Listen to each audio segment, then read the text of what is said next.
өөрийгөө хайрлахыг ингээд ийм 3 түвшинд авч үзээд байгаа. Нэгдүгээр яг нөгөө өөрийгөө хүлээн зөвшөөрөх. Өөрийгөө сэтгэл зүйн хувьд хайрлах.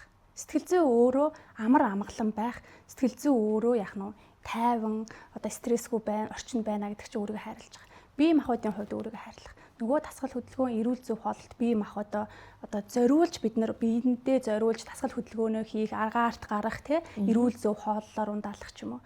Гуравдугаарт нийгэмшил талаас нь хүн бас өөрийгөө хайрлах хэрэгтэй. Яг үнэ. Тий хамт олон дунд орох, тэр таатай мэдрэмжийг авах, тэр өөрөө тий үзүр үйлчлэгээ үзэх энэ нийгэмшил талаас нь өөрийгөө хайрлаад ирэхээр хүн бас илүү өөртөө анхаарал эхэлдэг.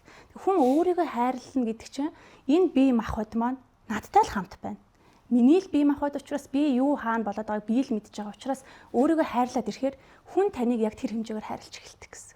Жишээ нь ингээл одоо шавар гэр орон ингээл зуралдаал хумс уруу ингээл сууж байтал энэ хүн хийх ёстой юм шиг л мэдрэмж төрж идэг.